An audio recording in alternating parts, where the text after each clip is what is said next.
Good morning સાંભળવા માટે ટેવાયેલા છે. આજે મારે તમારી સાથે ગુજરાતીમાં વાતો કરવી છે, કારણ કે મને મારી માતૃભાષા બહુ ગમે છે. ભલે હું પ્રોફેશનથી મિકેનિકલ એન્જિનિયર છું, પણ દિલથી એક ગુજરાતી છું. એટલે આજે તમારી સાથે ગુજરાતીમાં જ વાતો કરીશ.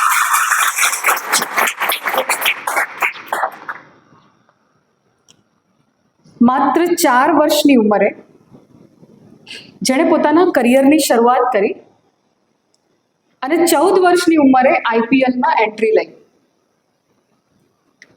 અને માત્ર 35 બોલમાં 101 રન કરીને સેકન્ડ ફાસ્ટેસ્ટ સેન્ચુરી કરાવવાનો રેકોર્ડ બનાવ્યો. હું વાત કરી રહી છું વૈભવ સૂર્યવંશી. આ વૈભવ સૂર્યવંશી અત્યાર સુધી એક પણ દિવસ એવો નથી ગયો એના જીવનમાં કે એણે ઉગતા સૂર્યને જોયો ના હોય. આ સૂર્યવંશી હંમેશા ઉગતા સૂર્યને વંદન કરે છે, માટે જીવનમાં સફળ છે. અમે બહુ નાના હતા ત્યારે અમારા ટીચર્સ અમને એક શ્લોક શીખવાડતા. કરાગ્રે વસતે લક્ષ્મી, કર મધ્યે સરસ્વતી, કર મૂલે તુ ગોવિંદ પ્રભાતે કર દર્શનમ. એનો અર્થ છે કે આપણી હથેળીમાં આ અગ્રભાગમાં માં સરસ્વતીનો વાસ છે, અરે માં લક્ષ્મીનો વાસ છે. કરાગ્રે વસતે લક્ષ્મી, કર મધ્યે સરસ્વતી, મધ્યમાં સરસ્વતી માતા છે અને મૂળ ભાગની અંદર ગોવિંદ ભગવાન છે. એટલે સવારે ઉઠીને જ્યારે આપણે હથેળીના દર્શન કરીએ છીએ ત્યારે બધા જ ભગવાનના દર્શન કરીએ છીએ. પણ આજકાલ આ શ્લોક જરાક બદલાઈ ગયો છે. અત્યારનો શ્લોક છે કરાગ્રે વસતે વોટ્સએપ, કર મધ્યે તું ઇન્સ્ટાગ્રામ અને કર મૂલે તું ફેસબુક. આપણી સવાર આ સોશિયલ મીડિયાથી થતી હોય છે. આ સોશિયલ મીડિયામાં આપણે એટલા બધા અટવાઈ ગયા છે કે આપણે ક્યાંક સોશિયલ થવાનું ભૂલી ગયા છે. આ સોશિયલ મીડિયા, આ રીલ્સ આજનો વિષય છે, રીલ્સ ઓફ રિયલ લાઈફ. આજે કેટલાક રિયલ લાઈફ હીરોઝની મારે તમારી સાથે વાત કરવી છે. કરાગ્રે વસતે લક્ષ્મી, કર મૂલે સરસ્વતી, કર મધ્યે તુ ગોવિંદ પ્રભાતે કર દર્શનમ. આ શ્લોક સાથે થતી સવારની અંદર આપણા મનમાં એક પોઝિટિવિટી આવી. પણ અત્યારે તો મેં કેટલા લોકોને જોયા છે કે સવારે ઉઠીને પહેલો મોબાઈલ જોવાનો અને વળી કેટલાક તો છાતી પર મોબાઈલ મૂકીને સૂઈ જાય છે. આમ સવારે ઉઠે એટલે સીધો મોબાઈલ હાથમાં આવે. જિંદગી કે સાથ ભી, જિંદગી કે બાદ ભી. રાત્રે સૂઈ ગયા હોય ને તો એમની આંગળીઓ ચાલુ જ હોય, કારણ કે આખો દિવસ સ્ક્રોલિંગ ચાલુ જ હોય છે. સૌથી વધારે એક્ટિવ આપણા શરીરનું કોઈ અંગ હોય ને તો આપણી આંગળીઓ છે, કારણ કે મગજને આપણે ભાર નથી આપતા, શરીરને ભાર નથી આપતા, પણ આંગળીઓ સતત ચલાવ્યા કરીએ છીએ, કારણ કે સ્ક્રોલ કરીએ છીએ આપણે. તો આજે આ વિષય બહુ સુંદર વિષય છે અને સૌથી પહેલાં તો આભાર વ્યક્ત કરીશ પ્રોફેસર અમી મેડમનો કે એમણે મને અહીંયા ઇન્વાઇટ કરી, મારી વાત આપની સમક્ષ રજૂ કરવા માટેનો અવસર આપ પ્રાપ્ત કર્યો.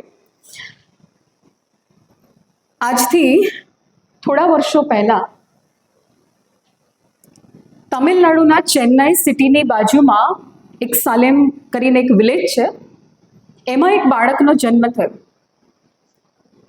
આ બાળક એકદમ મધ્યમ વર્ગીય પરિવારમાં એનો જન્મ થયો. પપ્પા લેબર વર્ક કરે, મમ્મી નાનકડી રેકડી ચલાવે, એમાં ફૂડ પ્રોડક્ટ્સ વેચે. અને આના ઘરમાં 3 બહેન અને 1 ભાઈ, એટલે ટોટલ 6 જણાનું કુટુંબ. આ બાળકને નાનો હતો ત્યારથી ક્રિકેટના બોલનો શોખ. મનમાં એવું થાય કે મારે બહુ સારા ક્રિકેટર બનવું છે, મારે બોલર બનવું છે, મારે બોલિંગ કરવી છે. પણ એને જોઈએ ને તેવું લાગે કે તને આવું સપનું જોવાનો પણ હક નથી, કારણ કે તારી પાસે એવી કેપેસિટી નથી, એવું બેકગ્રાઉન્ડ નથી. બાળકો જ્યારે ગલીમાં રમતા હોય ને તો આ છુપાઈને જોયા કરે. ક્યારે એવો દિવસ આવશે કે મારા હાથમાં પણ બોલ આવે, ક્યારે એવો દિવસ આવશે કે હું પણ મેદાનમાં જઈને બોલિંગ કરીશ. અપમાન, ઘૃણા, તિરસ્કાર ઇઝ ડાયરેક્ટલી પ્રોપોર્શનલ ટુ ગરીબી. જ્યારે માણસ ગરીબ હોય ને ત્યારે અપમાન, ઘૃણા આ બધું એની સાથે આવતું જ હોય. દરરોજ એનું અપમાન થાય, એને કાઢી મૂકવામાં આવે, એ રમવા માટે આગળ વધે તો એને કહેવામાં આવે કે તારી હેસિયત નથી, તારા પગમાં જૂતા નથી, માથા પર હેટ નથી, કપડાં વગર વગર છે, તને કોઈ હક નથી ક્રિકેટ રમવાનો, તું અહીંયા ના જોઈએ. એક દિવસ એને રમવાનો મોકો મળ્યો, ગલીમાં એણે બોલિંગ શરૂ કરી અને પછી એને થયું કે મારે એકેડેમીમાં જવું જોઈએ. એ ક્રિકેટ એકેડેમીમાં ગયો. ત્યાં પણ કોચે એને કહ્યું ચલ બોલિંગ કરીને બતાવ. એણે બોલિંગ કરવાની શરૂઆત કરી. કોચે એનું અપમાન કરીને કહ્યું કે તું એક પણ ફોર્મેટમાં ચાલે એમ નથી, તારી પાસે કોઈ સ્કિલ નથી, તને એક પણ ફોર્મેટની બોલિંગ કરતા આવડતી નથી. એને કાઢી મૂકવામાં આવે. આટલા બધા અપમાન છતાંય એણે પોતાની આંખોમાં જે સપનું સજાવ્યું હતું એને સતત જીવંત રાખ્યું. એના ઉપર આશાનું પાણી છાંટ્યા કર્યું. એક દિવસ આવશે મારું સપનું સાચું પડશે, એક દિવસ આવશે મારા જીવનમાં કે જ્યારે હું ગ્રાઉન્ડ પર રમતો હોઈશ અને સ્ટેડિયમ આખું ઊભું થઈને મને સ્ટેન્ડિંગ ઓવેશન આપશે. આ સપનાને એને મરવા ન દીધું. ખૂબ મહેનત કરી, ખૂબ મહેનત કરી. ભલે પાસે એક ટેનિસનો બોલ હતો, સીઝન બોલની એની કેપેસિટી નથી, તેમ છતાંય હિંમત હાર્યા વગર એક દિવસ આવ્યો કે એને એકેડેમીમાં એડમિશન મળ્યું. ક્રિકેટ એકેડેમીમાં ક્યાંકથી એને મદદ મળી ગઈ, એડમિશન મળ્યું અને એ દિવસ પછી એણે જરાય પાછળ વળીને જોયું નથી. એ સ્ટેટ લેવલ પર રમ્યા, એ નેશનલ લેવલ પર ગયા, રણજી ટ્રોફી રમ્યા. રણજી ટ્રોફીમાં પણ બોલિંગના લીધે એમને કાઢી મૂકવામાં આવે. તેમ છતાં ફરીથી મહેનત કરીને એન્ટ્રી લીધી અને વર્ષ 2017 in year 2017 he got selected in IPL and he started his career.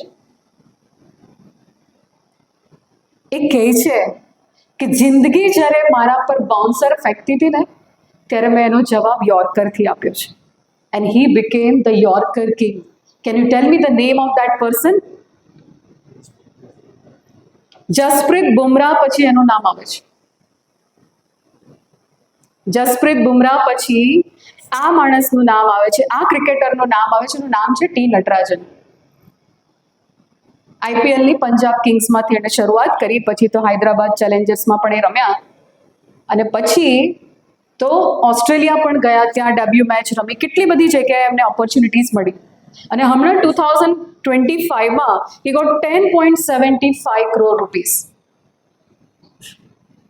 This is the power of consistency.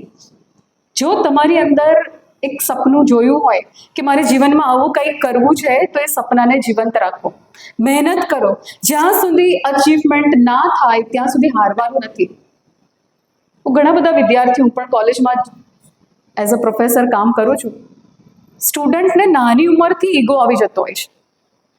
એટલે મને એમ થાય કે હજુ કશું છે નહીં તારી પાસે ભાઈ, આ જે કંઈ છે એ પેરેન્ટ્સનું છે. પહેલાં પોતાની આઈડેન્ટિટી તો બનાવો. તમે તમારા નામથી સ્વતંત્ર રીતે ઓળખાવો એવી આઈડેન્ટિટી તો બનાવો, પછી તમને ઈગો કરવાનો હક છે. આ ટી નટરાજન એવું કહે છે કે મારી જિંદગીમાં મેં જેટલા અપમાન સહન કર્યા છે એટલા કદાચ કોઈ ક્રિકેટરે નહીં સહન કર્યા હોય. આજની તારીખમાં એ ક્રિકેટ એકેડેમી ચલાવે છે અને એના જેવા ગરીબ બાળકોને ત્યાં ટ્રેનિંગ આપે છે. This is reels to real life. એવી જિંદગી આપણે બનાવીએ કે આપણે લોકોની રીલ ના જોઈએ, લોકો આપણી રીલ જોઈએ અને એના માટે આપણે રિયલ લાઈફ હીરો બનવાનું છે. આ T Natarajan he is a real life hero. આજકાલ જ્યાં જોઈએ ને ત્યાં બધા મોબાઈલમાં વ્યસ્ત હોય. ઘરમાં ગેટ ટુગેધર હોય તો મને એમ થાય કે બધા માણસો મળ્યા છે કે મોબાઈલો મળ્યા છે. બધા સર્કલમાં બેસીને પોતપોતાના મોબાઈલમાં વ્યસ્ત હોય. મમ્મી વોટ્સએપમાં મસ્ત હોય, પપ્પા શેર માર્કેટમાં ત્રસ્ત હોય, ભાઈ ભાઈબંધો સાથે અસ્તવ્યસ્ત અને બેન બ્યુટી પાર્લરમાં. હા, આવા સિનારીઓ આપણે જોઈએ છીએ આજકાલ.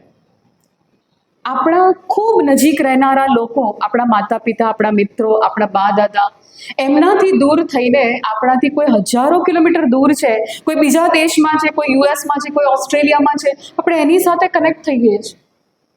પણ જે સાવ પાસે છે એને આપણે ભૂલી જઈએ છીએ.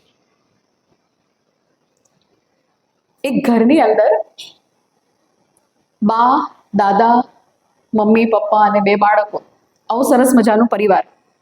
દાદાનું અવસાન થઈ ગયું, બા એકલા પડી ગયા, અને દીકરો અને દીકરાની મિસિસ બંને જોબ કરે, બાળકો સ્કૂલમાં જાય, કોલેજમાં જાય. આ બા આખો દિવસ ટીવી જોવે, ભજન મંડળીમાં જાય. એક દિવસ એવું થયું કે બધા ડિનર ટેબલ પર ભેગા થયા, સરસ મજાની વાતો કરી, જમ્યા, પછી પોતપોતાના રૂમમાં પહોંચી ગયા. આજકાલ ઘર એ રૂમ બની ગયા છે. મમ્મી પપ્પાનો રૂમ, ભાઈનો રૂમ, બહેનનો રૂમ, બા દાદાનો રૂમ. આ ઘર નથી પણ રૂમ બની ગયા. જમવા જેવું પતી ગયું ડિનર, બધા પોતપોતાના રૂમમાં ગયા. થોડી વાર થઈ, લાઈટ ગઈ. એટલે લાઈટ ગઈ તો થોડી વાર પછી બધા પોતપોતાના રૂમમાંથી બહાર આવ્યા. આમ પહેલો વરસાદ પડે ને પેલે માટીમાંથી કેવા દેડકા બહાર આવે ને, એમ બધા પોતપોતાની રૂમમાંથી બહાર આવ્યા અને ડ્રોઈંગ રૂમમાં ગોઠવાઈ ગયા. બા ત્યાં જ બેઠા હતા. વર્ષો પછી જાણે ઘરના પરિવારના સદસ્યો ભેગા થયા હોય એવું લાગ્યું. પપ્પાએ કહ્યું કે આજે તો શેર માર્કેટમાં જવા દો ને, આની આખી સ્ક્રિપ્ટ મારી ડાઉન ગઈ છે, આમ થયું તેમ થયું. મમ્મીએ કહ્યું કે હું તો સ્કૂલમાં જોબ કરું છું, આજે સ્ટુડન્ટ સાથે મારે બહુ માથાકૂટ થઈ.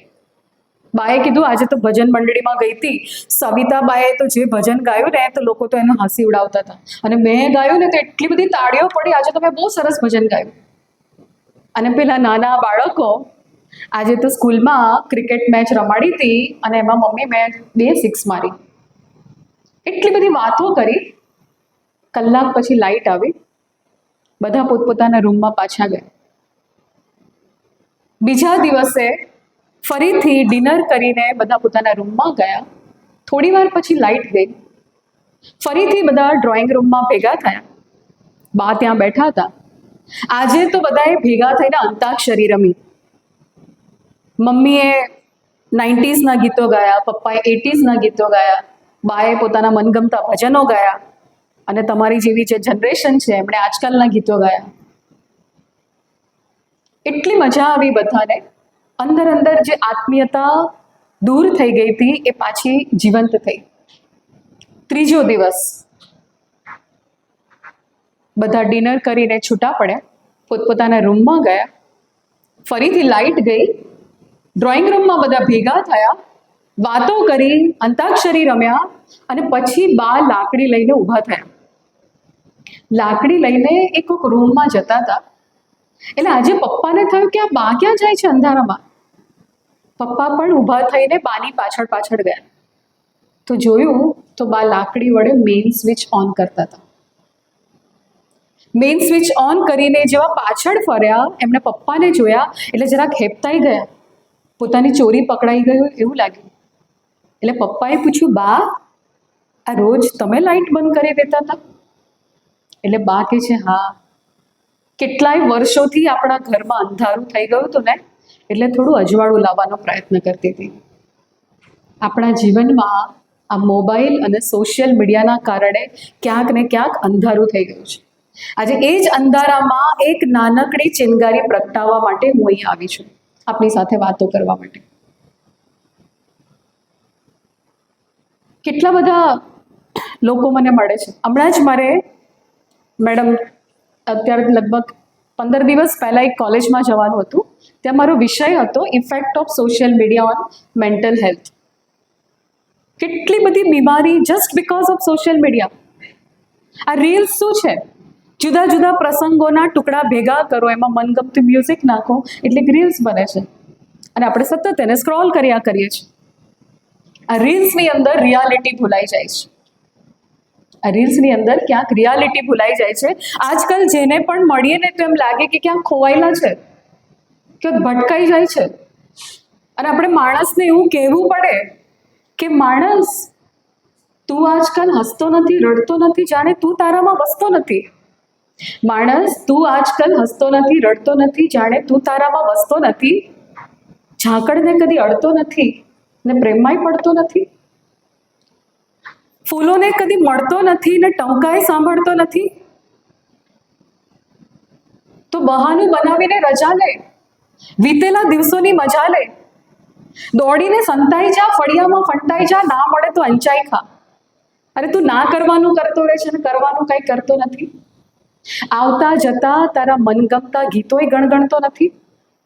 તો બારી આ બંધ હવે ખોલી દે, નિરાતે ઝૂલામાં ઝૂલી લે, ઉડતા પતંગિયાને રમતી ખિસકોલીઓ સાથે જરા ઝૂમી લે.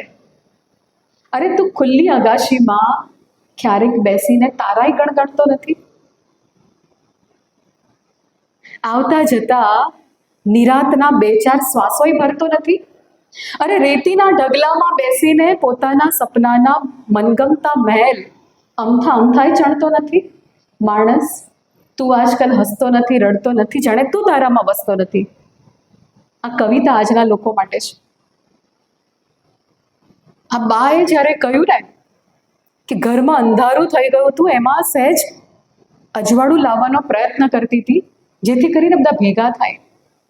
મને જગજીત સિંહની એક કવિતા યાદ આવે कि मोहल्ले की सबसे पुरानी कहानी, मोहल्ले की सबसे पुरानी कहानी, वो बुढ़िया जिसे बच्चे कहते थे नानी, वो नानी की बातों में परियों का डेरा, वो नानी की बातों में परियों का डेरा, वो चेहरे की झुर्रियाँ, वो सदियों का फेरा, भुलाए नहीं भूल सकता है कोई, वो छोटी सी रातें, वो लंबी कहानी, वो कागज की कश्ती, वो बारिश का पानी.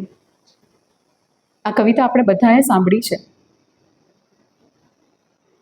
આપણા દાદા હતા ને, આપણે નાના હતા ત્યારે દાદા આપણને કાગળની હોડી બનાવી આપતા અને આપણી સાથે છત્રી લઈને આવતા, ચલ બેટા તારી સાથે આવું છે, આપણે પાણીમાં કાગળની હોડી વહાવીએ. દાદાને ખબર હતી કે કાગળની હોડી ના બને, કાગળની હોડી પાણીમાં ના તરી શકે. અરે જેવી પાણીનો સ્પર્શ થશે એ કાગળ ઓગળી જશે.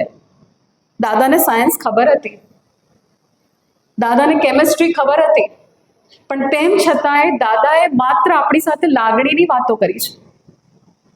આપણું મન રાખવા માટે આપણને ગમે એવી ભાષામાં વાતો કરી છે. આપણી ભાષાને એ સમજી ગયા છે. આપણી સાથે ભલે એમને પગમાં ગોઠણમાં દુખતું હોય તેમ છતાંય બેટ લઈને આપણી સાથે ક્રિકેટ રમ્યા છે. એ જ દાદા જ્યારે વૃદ્ધ થઈ જાય છે, એકની એક વાતો કરતા હોય છે, પોતાના ભૂતકાળ વાગોળ્યા કરતા હોય છે, એવા સમયમાં ક્યાંક આપણે એમને સમય આપવાનું ભૂલી રહ્યા છે. એમને આપણા સમયની જરૂર છે. કેટલા બધા NRI પેરેન્ટ્સ હોય છે, ઇન્ડિયાની અંદર એમના પેરેન્ટ્સ રહેતા હોય ત્યાંથી ગેજેટ્સ મોકલાવે, ટેબ્લેટ મોકલાવે, લેપટોપ મોકલાવે. અરે આ ઉંમરે એમને ગેજેટ્સ નથી જોઈતા, તમારી હૂંફ જોઈએ છે, તમારો સ્પર્શ જોઈએ છે, તમારી વાત, એ એમની વાતો કોઈને સંભળાવવા માંગે છે. આ જે ડિસ્ટન્સ આવી ગયું છે, that is because of new technology. આ મારી સામે આ બધા તમે બેઠા છો ને, આ ઝેન ઝી જનરેશન છે. અમે એ જનરેશનના માણસો છે કે જેણે પોતાના મિત્રોને હાથથી કાગળમાં એક પોતાની વાતો લખી છે. અમે પત્રો લખ્યા છે. અહીંયાથી મારી બહેનપણી કદાચ અમદાવાદ હોય ને તો એને અઠવાડિયે પત્ર મળે અને એક વીક પછી એનો જવાબ મારી પાસે આવે. એટલે 15 દિવસની અમારામાં ધીરજ હતી. અને એટલું જ નહીં, એક ફૂલસ્કેપ એને જે લખીને મોકલ્યો હોય ને એને અમે 10 વાર વાંચતા અને કાગળને સાચવી રાખતા, કારણ કે એમાં અમારા મિત્રની લાગણી પુરાયેલી છે. એ શબ્દોમાં અમારા મિત્રોની લાગણી હતી, એને અમે આજીવન સાચવી રાખતા. આ અમારી જનરેશન હતી અને તમારી જનરેશન શોર્ટ્સની થઈ ગઈ છે. અહીંયા સંબંધોમાં બધા શોર્ટ શોધે છે. 2-3 વાર ઝઘડા પણ થયા એટલે પતી ગયું, તું તારા રસ્તે હું મારા રસ્તે. આજકાલ ડિવોર્સ કેસીસ એટલા બધા વધે છે. હમણાં અમી મેડમ મુંબઈ હાઈકોર્ટના હું કેસીસ વાંચતી હતી, એમાં એક 60 વર્ષનું કપલ ડિવોર્સ માટે એપ્લિકેશન કરી અને રીઝન પૂછ્યું તો કે છે આ દાદાના નસકોરા બહુ વાગે છે, એટલો બધો અવાજ કરે છે ને રાત્રે સૂઈ જાય છે ને તો માથી સુવાતું જ નથી. આ રીઝન હતા. અને દાદાને પૂછ્યું કે તમે કેમ ડિવોર્સ લેવા માંગો છો? મને 2 પર પંખો જોઈએ છે ને અત્યારે 5 અને 4 પર પંખો રાખે છે. બસ હવે મારે આની સાથે નથી રહેવું. બીજા એક બા દાદાનો કેસ મેં વાંચ્યો, એમાં દાદાએ બાએ કહ્યું કે મારે હવે આ માણસ સાથે નથી રહેવું, આખી જિંદગી મેં અમને સહન કર્યા, હવે નથી કરવાની. તો પૂછ્યું કે ભાઈ 50 વર્ષનું તમારું લગ્ન જીવન વળી આ ઉંમરે ડિવોર્સ, એવું તો શું થઈ ગયું? તો કહે છે જો આ તમારા દાદા છે ને એમની બધી વાતો હું સાંભળું અને જેવું હું કંઈક કહું ને એટલે કાનમાંથી મશીન કાઢી નાખે છે, મારું કશું સાંભળતા જ નથી. આપણે બધા જ ઈચ્છીએ છીએ કે કોઈ આપણને સાંભળે, આપણી વાતોમાં રસ લે. આ તમારી ઝેન ઝી જનરેશન છે, અમી મેડમ ઝેન આલ્ફા જનરેશન આનાથી પણ એડવાન્સ છે. હમણાં એક સિનિયર કેજીનો બાળક મને મળવાનું થયું, મેં જસ્ટ કીધું બેસ ને બેટા આપણે વાત તો કરીએ. એટલે મેં પૂછ્યું કે એક મને વાત કે સાયક્લોન કોને કહેવાય બેટા? તું તો ઇંગ્લિશ મીડિયમમાં ભણે છે ને, તને સાયક્લોન ખબર હશે. તો મને કે આંટી સાયકલ લેવા માટે જે લોન મળે ને એને સાયક્લોન કહેવાય. અરે મેં કીધું ભાઈ સાયક્લોન ને સાયકલ લેવાની લોન ને ક્યાં લેવા દેવા? પછી મેં કીધું ચાલ વાંધો નહીં, બીજો પ્રશ્ન પૂછ્યો. મેં તો બેટા મને એમ કે વિટામિન સી શામાંથી મળે? તો મને કે આંટી વિટામિન સી છે ને મરચામાંથી મળે. એટલે મળતું હશે, મેં તો મરચામાંથી કેવી રીતે, તારું લોજિક શું છે? તો મને કે આંટી મરચું ખાય ને તો બધા સી સી સી એવું કરે એટલે વિટામિન સી મળે. બીજો પ્રશ્ન મેં કીધું ચાલ એને હિસ્ટ્રી ભણવામાં આવે છે ને, આપણે હિસ્ટ્રીનો ક્વેશ્ચન પૂછીએ. એટલે મેં એને પૂછ્યું કે તો મને આ કુતુબ મિનાર કોણે બનાવ્યો? તો કે આંટી કુતુબ મિનાર છે ને કુતુબુદ્દીન ઐબકે બનાવ્યો. મેં કીધું એકદમ સાચો જવાબ, ઇમ્પ્રેસ થઈ ગયું એનાથી. આટલું નાનો બાળક અને કુતુબુદ્દીન ઐબક, શું વાત છે? એટલે પછી મેં એને પૂછ્યું કે બેટા સારું મને એવું કે તાજમહેલ કોણે બનાવ્યો? તો મને કે આંટી તાજુદ્દીન ઐબક. હે મેં કીધું તાજુદ્દીન ઐબક નામનો તો કોઈ માણસ થયો જ નથી હિસ્ટ્રીમાં. એ બહુ સહેલું છે આંટી, કુતુબ મિનાર કુતુબુદ્દીન ઐબક, તો તાજમહેલ તાજુદ્દીન ઐબક. આ એના લોજિક હતા. પછી મેં કીધું કે બેટા તાજમહેલ છે ને શાહજહાંએ બનાવ્યો. બોલ તો શાહજહાં કોણ હતા? તો મને કે શાહજહાં કડીઓ હતા. મેં તો કડીઓ? હા આંટી, મારા ઘરની સામે પેલું ઘર બને છે ને, તો મારી મમ્મીએ મને કીધું કે આ ઘર બનાવે એ કડીઓ કહેવાય. એટલે તાજમહેલ તો શાહજહાંએ બનાવે, શાહજહાં પણ કડીઓ છે. આ ઝેન આલ્ફા જનરેશન છે આજકાલની. અહીંયા સંબંધો એટલા બધા પેલા બ્રિટલ થઈ ગયા છે, અમારી મિકેનિકલી લેંગ્વેજમાં બોલું તો આમ સહેજ નીચે પડે ને આમ તૂટી જાય છે. કેમ? સહનશીલતા નથી રહી આપણી ભીતર, અને આપણને સતત ફરિયાદો હોય છે, આમ નથી તેમ નથી. હું અહીંયા આવી તમારા કેમ્પસ, એટલું બ્યુટીફુલ કેમ્પસ છે, એટલા સરસ વાઇબ્સ મને આવ્યા. મેડમને મેં કીધું કે મને બહુ જ ગમ્યું અહીંયા. હું મિકેનિકલ એન્જિનિયર છું એટલે મેં લેથ મશીન જોયા હોય, મેં મિલિંગ મશીન પર કામ કર્યું હોય, મેં સીએનસી મશીન ચલાવ્યા હોય, અને તમારા કેમ્પસમાં આવી એટલે ચારે તરફ સરસ મજાની વનરાજી લીલોતરી ગ્રીન લાગે. જેવા કેમ્પસમાં રહીએ ને આપણો સ્વભાવ પણ એવો જ નિર્મળ થતો હોય છે. એક જૈનાચાર્ય આચાર્ય ઉદય વલ્લભ મહારાજ સાહેબ, એમની એક વાત તમને કરું. એક વ્યક્તિ શતાબ્દી ટ્રેનમાં અંદર આવ્યા, ટ્રેનની અંદર ચડ્યા અને સતત બળાપા. હું આઈટીનો મેનેજર છું, અમારી કંપનીવાળાને કંઈ ખબર પડે છે? કેટલો બધો ટાઈમ મારો બગડે છે, મને ટ્રેનની અંદર મોકલે છે, એમને થોડુંક તો ખબર પડવી જોઈએ ને કે મને ફ્લાઇટની અંદર મોકલે. અમારે કેટલું બધું કામ હોય છે, અને વળી આટલો બધો સમય આમાં આપું છું, એની જગ્યાએ હું કેટલો ક્વોલિટી ટાઈમ સ્પેન્ડ કરી શકતો મારા રિસર્ચની અંદર. જો મને ફ્લાઇટમાં આ લોકો મોકલતા તો કેટલા બધા બળાપા અંદરથી સતત વરાળ નીકળે. સિસ્ટમ સાથે એને કમ્પ્લેન્સ, એટલી બધી કમ્પ્લેન્સ. આવીને પોતાની સીટ ઉપર ગોઠવાઈ ગયા. થોડી વાર બેઠા પછી બાજુમાં એક ભાઈ બેઠા હતા. આ ભાઈની બાજુમાં બેઠેલા ભાઈ સાવ સામાન્ય દેખાવ, લગર વગર કપડાં, એટલા બહુ સારા કપડાં નહોતા, પગમાં એકદમ સામાન્ય જૂતા. એટલે આ ભાઈએ એમને જોયા અને જજમેન્ટ લઈ લીધું કે કોઈક સામાન્ય માણસ છે, ભૂલથી શતાબ્દી ટ્રેનના સેકન્ડ ક્લાસમાં અહીંયા આવી ગયા છે. એટલે એને અવોઇડ કર્યા, પોતાના કામમાં મશગુલ થઈ ગયા.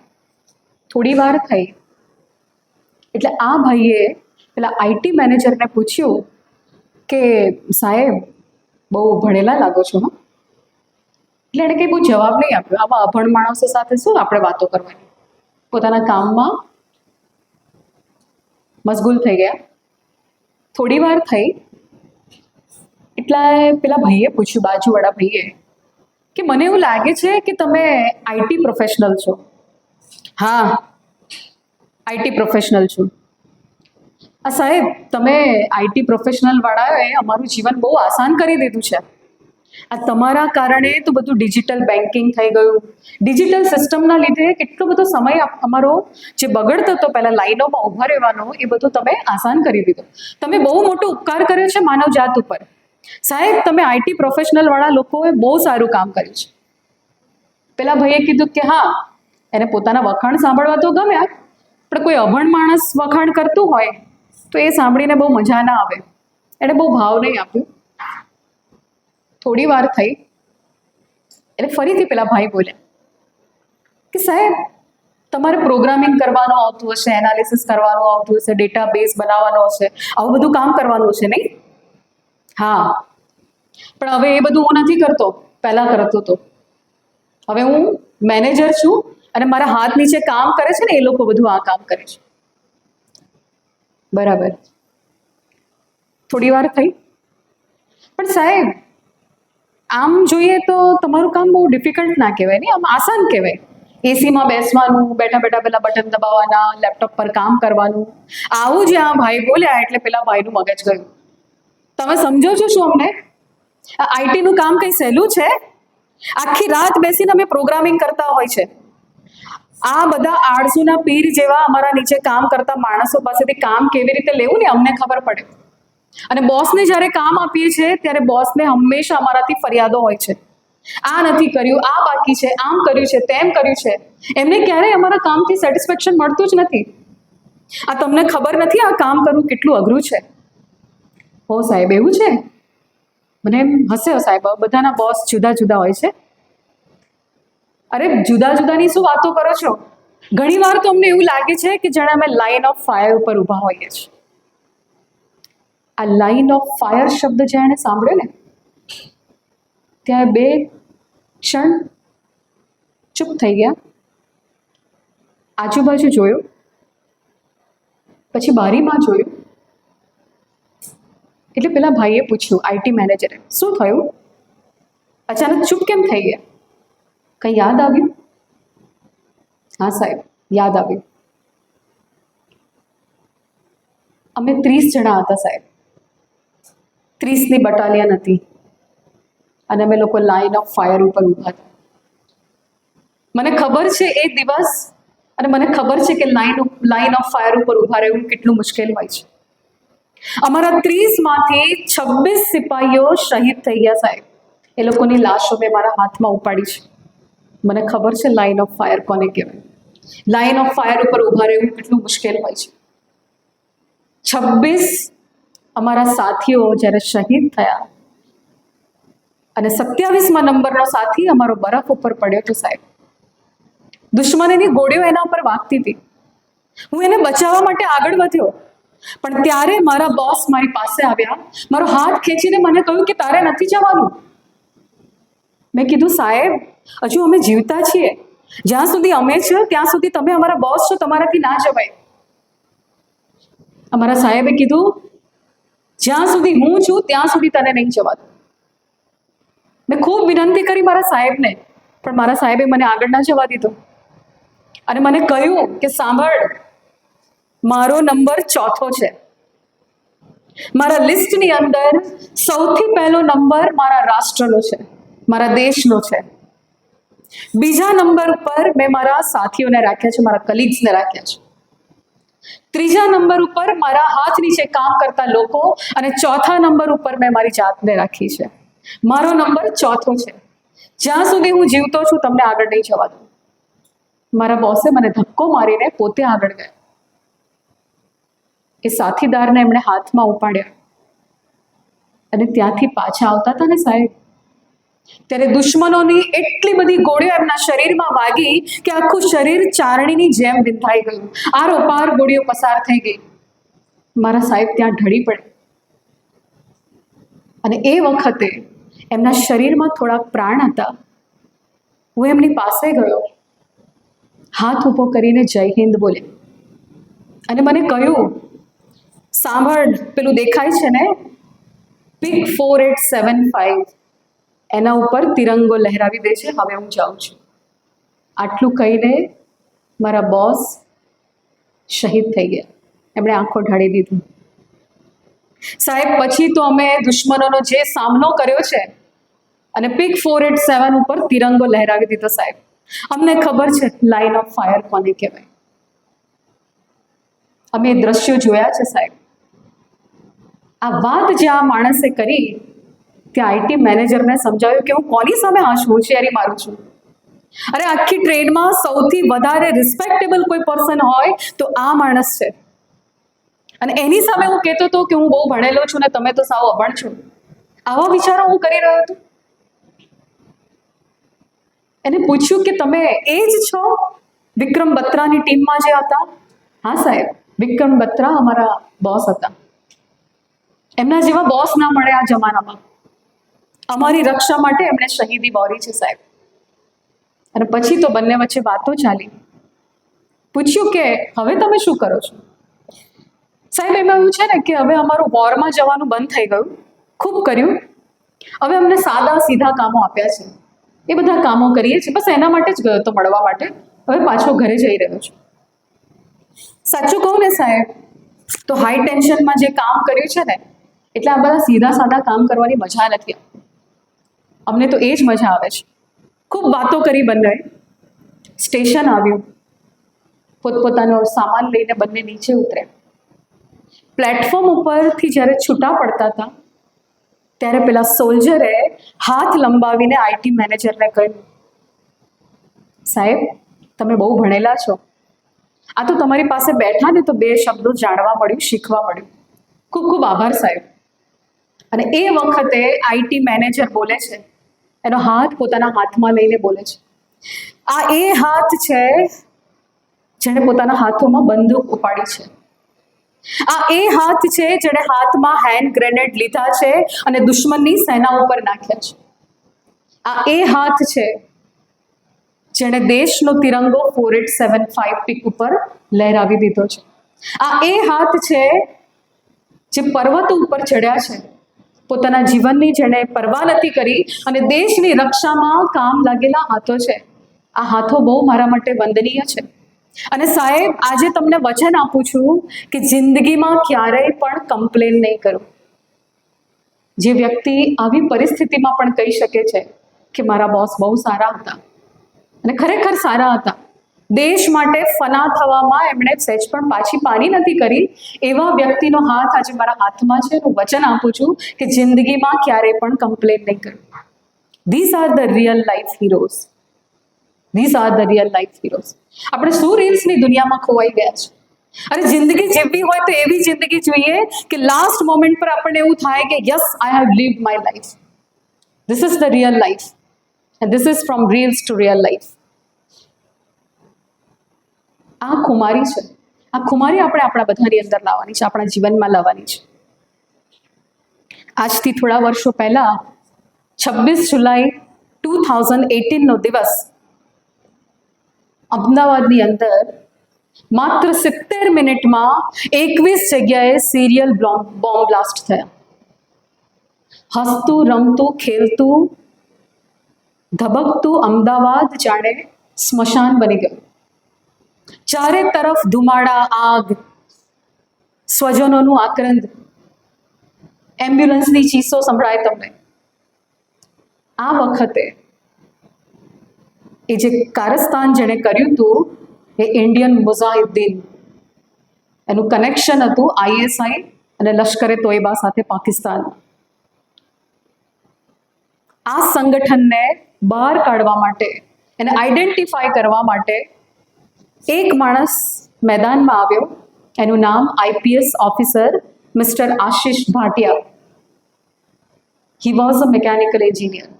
and then he cleared his UPSC and he become IPS officer. એને ઇન્વેસ્ટિગેશન કર્યું. જેવો બોમ્બ બ્લાસ્ટ પત્યું, એક ઈમેલ આવ્યો અને ઈમેલમાં નીચે લખ્યું હતું ઇન્ડિયન મુજાહિદ્દીન. આ એક આતંકવાદી સંગઠન હતું એ વખતે. આ IPS ઓફિસરે જ્યાં જ્યાં પણ બોમ્બ વિસ્ફોટ થયા હતા ત્યાંના બધા જ જે નિશાન હોય, જે કંઈ મળી રહે, સાયકલના ટાયરથી લઈને સાયકલના સ્ટિયરિંગથી લઈને જેટલા પણ સબૂત મળે બધા ભેગા કર્યા. IP એડ્રેસ પરથી એ લોકેશન પણ ફાઇન્ડ કર્યું કે કયા સાયબર કેફેમાંથી આ ઈમેલ કરવામાં આવ્યો છે.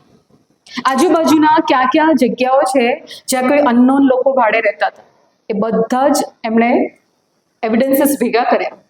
અને તમને નવાઈ લાગશે જાણીને કે એ જ ઘટના પછી સુરતની અંદર અમી મેડમ 26 જગ્યાએ બોમ્બ ઓલરેડી એ લોકોએ મૂક્યા હતા, પણ ફોર્ચ્યુનેટલી બોમ્બ ડિફ્યુઝ થઈ ગયા, બ્લાસ્ટ નહીં થયા. જો બોમ્બ બ્લાસ્ટ થતા તો સુરતની અંદર પણ એ જ હાલત થતી જે અમદાવાદમાં થઈ હતી. અને પછી તો ઓપરેશન ચાલ્યું, operation bed, Bangalore, Ahmedabad and Delhi. આ ઓપરેશનના મુખ્ય લીડર હતા મિસ્ટર આશિષ ભાટિયા. અને પછી હમણાં 2022ની સાલમાં 38 લોકોને એક સાથે ફાંસી આપવામાં આવી. ઇન્ડિયાની હિસ્ટ્રીમાં આજ સુધી એવો દિવસ નથી આવ્યો કે 38 પીપલ વર હેંગ ટુગેધર એક સાથે. આખું કારસ્તાન પકડનાર એ Ashish Bhatia. He is a real life hero. He is a real hero. અને બીજા લગભગ 13 થી 18 જણાને લાઈફ ટાઈમ ઇમ્પ્રિઝનમેન્ટ થઈ. હાઈ ટેન્શન જ્યારે હોય ને જીવનમાં, ત્યારે તમારી અંદરની રહેલી શક્તિઓ બહાર આવે છે. બહુ જ સીધી સાદી સરળ લાઈફમાં તમને ખબર જ નથી કે તમારી અંદર કઈ શક્તિ છે. મિકેનિકલની ભાષામાં કહું તો દરેક વ્યક્તિની અંદર હિડન પોટેન્શિયલ હોય છે, ઇન્ટરનલ એનર્જી હોય છે. અને એડવર્સિટી જ્યારે ટેમ્પરેચર હાઈ જાય છે ત્યારે જ ઇન્ટરનલ એનર્જી બહાર આવે છે, it comes in to picture. તો જીવનમાં જ્યારે પણ બેટા ગમે તેવી નબળી પરિસ્થિતિ આવે તો હિંમત નહીં હારવાની. No suicide. Never ever think about it. અને યાદ રાખજો કે પરીક્ષા હંમેશા સોનાની થાય છે. તમે લોખંડના ટુકડાને ઘસીને ચેક કરો છો, આપણે સોનાને ચેક કરીએ છીએ. માટે જો આપણી ઉપર નબળી પરિસ્થિતિ આવે તો ટી નટરાજનનું વાક્ય યાદ રાખજો કે when life throws bouncers, I responded with my yorkers. You have to respond, not react. Always respond to the situation. હમણાં જ એક બહુ સુંદર મૂવી મને બહુ જ ગમ્યું, મહાઅવતાર નરસિંહા, હે ને, એવું એક મૂવી હમણાં, animation movie. I rarely watch animation movie, but this was highly recommended. અને મેં જોયું and I was really very impressed. પણ વધારે ઇમ્પ્રેસ્ડ હું ત્યારે થઈ જ્યારે મૂવી બનાવનારની હિસ્ટ્રી મેં વાંચી. આ ભાઈ એવું કહે છે કે ફક્ત મારી 2 કિડની બાકી રહી હતી, બાકી બધું જ મેં વેચી દીધું છે. મારી પાસે ફાઇનાન્સ જ નહોતું. 2020માં મને વિચાર આવ્યો કે મારે એનિમેશન મૂવી બનાવવું છે ઇન્ડિયન માઇથોલોજી પર. જેની પાસે આ વિચાર રજૂ કર્યો બધા એને રિજેક્ટ કર્યા. એવરીબડી રિજેક્ટેડ હિમ. અરે આવા કાર્ટૂન મૂવી પર કોઈ પૈસા ના આપે. કોઈ પ્રોડ્યુસર રેડી નહીં થયા. પોતાનું ઘર વેચી દીધું, પોતાની બધી જ પ્રોપર્ટી વેચી દીધી. એક નાનકડા ભાડાના ઘરમાં ગયા અને ત્યાં બેસીને નાનકડા સ્ટુડિયોમાંથી આ મૂવી બન્યું છે. અને આજે ઇન્ડિયન સિનેમાની હિસ્ટ્રીમાં કોઈ એનિમેશન મૂવી હાઈએસ્ટ જો બોક્સ ઓફિસ ઉપર ધમાલ મચાવી હોય તો આ મૂવી છે. This is the power of perseverance. જિંદગી જ્યારે બાઉન્સર ફેંકે ને, you have to respond with your yorkers. આ રીતે જિંદગી જીવજો બેટા. ખૂબ આ તમારો દીક્ષારંભનો પ્રોગ્રામ છે, મેડમે મને કહ્યું છે. આવનારા વર્ષોમાં ખૂબ મહેનત કરજો, ખૂબ આગળ વધજો. જિંદગી જ્યારે પણ પરીક્ષા લઈને હાર નહીં માનવાની, ઊભા થવાનું અને એનો સામનો કરવાનો. ખૂબ ખૂબ શુભેચ્છાઓ તમને આપું છું. શ્રીમદ ભગવદ્ ગીતાની અંદર એક શ્લોક છે કે ઉદ્ધરે આત્માનમ અવસાદયેત આત્મૈર્યાત્મનો બંધુ આત્મૈહિ રિપુરાત્મનઃ. એનો અર્થ છે કે તું જ તારો મિત્ર છે અને તું જ તારો શત્રુ છે. તારા વિચારો થકી તું તારો મિત્ર બને છે અને તારા વિચારો થકી જ તું તારો શત્રુ બને છે. કે તમારે કેવા બનવું છે એ તમારા હાથમાં છે. આ દુનિયામાં કોઈ નહીં આવે તમને તમારો હાથ પકડવા માટે. કોઈ નહીં આવે કે ચાલ બેટા હું તારી સાથે છું, તું આગળ વધ. આવું કહેવાવાળા બહુ ઓછા હશે. સ્વામી વિવેકાનંદે તો કહ્યું છે કે જે માણસ ભગવાનમાં શ્રદ્ધા નથી ધરાવતા એને હું નાસ્તિક નથી કહેતો, પણ જે માણસ પોતાની જાતમાં શ્રદ્ધા નથી ધરાવતા હું એને નાસ્તિક કહું છું. આપણે સૌથી પહેલો ભરોસો પોતાની જાત ઉપર રાખવાનો છે. એક દિવસ આવશે આપણી જિંદગીમાં કે આપણે પણ આપણા માટે પણ લોકો ઊભા થઈને તાળીઓ વગાડશે, એક સ્ટેન્ડિંગ ઓવેશન મળશે. બસ આ વાત સાથે જ મારી વાત પૂરી કરું છું. આપ સૌનો ખૂબ ખૂબ આભાર. ધન્યવાદ.